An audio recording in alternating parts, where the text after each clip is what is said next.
Today on Alphamatic, we talk about retrenchment.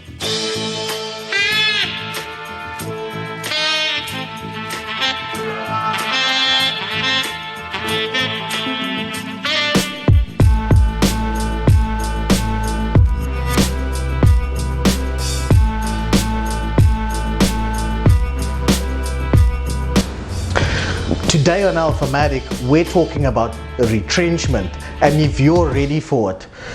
Current days, we have the world economy slowing down. We have trade wars between the Americas and the rest of the world. We have China no longer taking imports as they used to. And we have us as South Africa being a country that exports our raw materials to China. With this global slowdown in the economy, the question becomes, are you ready for retrenchment? Now, if you're somebody that's in the type of industry where from what you're seeing at work, you realize that things are slowing down, a good place to start is to look at a retrenchment benefit. Now, myself being an Old Mutual advisor, we have a product here at Old Mutual called the Old Mutual Retrenchment Benefit, and where that slots in specifically is with regards to our Old Mutual Greenlight product offering essentially life cover. If your financial advisor is with a different company, feel free to check with them what benefits they provide. Here's how our product works. Our Old Mutual Retrenchment Benefit basically provides you with 6 months of income if you are retrenched. We are insuring 60% of your income up to 30,000 Rand. Now, there is one caveat to this, and that essentially comes down to we have a 6-month waiting period. So if you're somebody that just got a letter saying, unfortunately, you've been retrenched, it is too late to take up this benefit. Before it happens, pick up the phone and call us.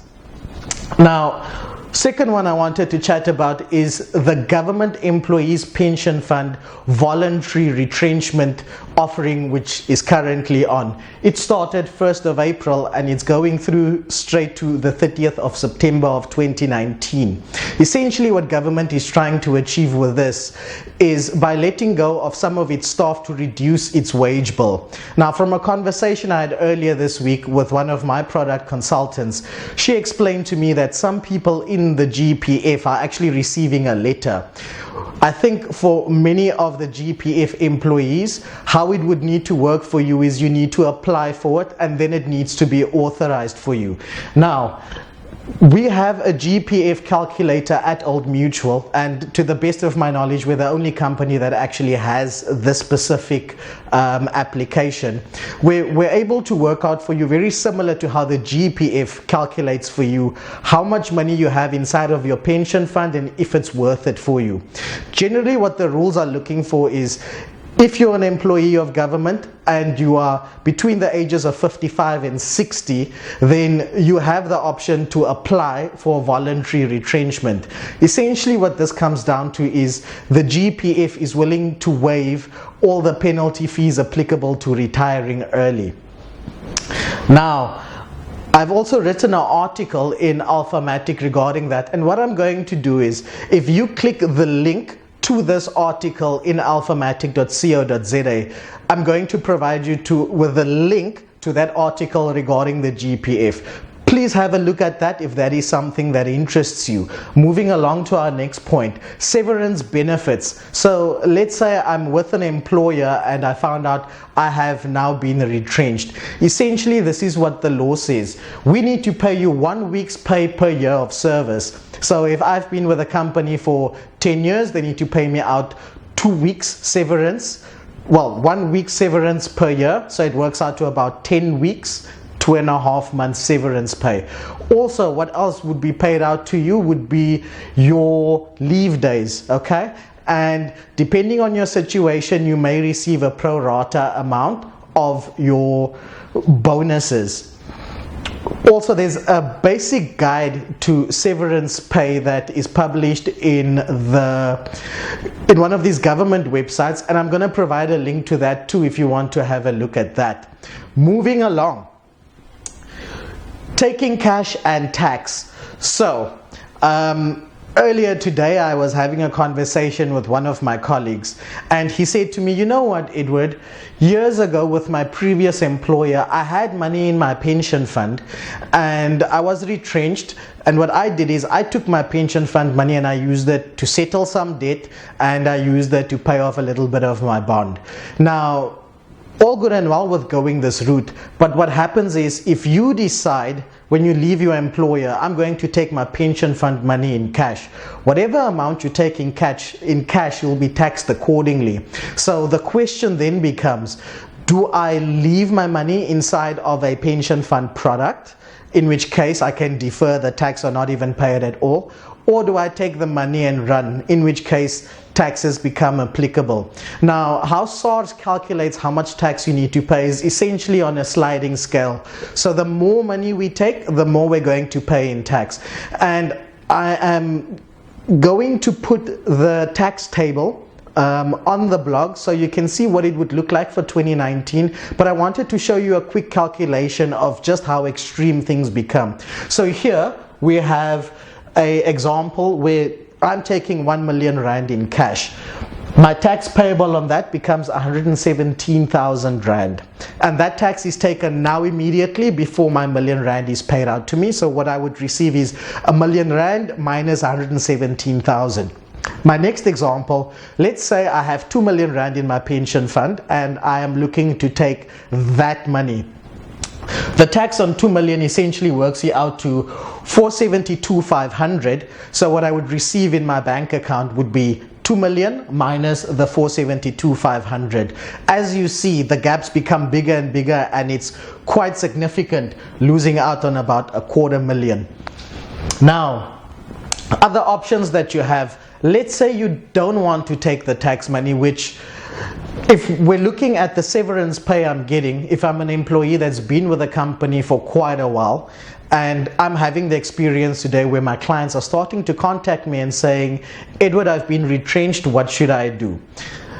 If you are someone that's been with an employer for 20 years, it works out to about 10 weeks worth of income. So 10 weeks, it's 5 months and some change.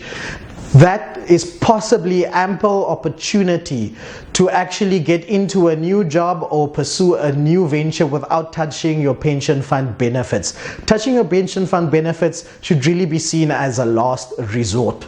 So, what do we do if we don't want to take the cash in hand? We can transfer that money across to 3 different places. And these transfers are seen as transfers where you do not need to pay tax because it's coming out of your pension fund and it's going into what we call pension fund products again. The reason why this tax is applicable in the first place is because government realizes that we are saving this money inside of a pension fund so that we are able to use this money to retire with someday. If we take this money in cash, we then no longer have that money for our golden years. Therefore, government may become liable to pay us a monthly income to substitute the money that has gone missing. Therefore, taxes apply.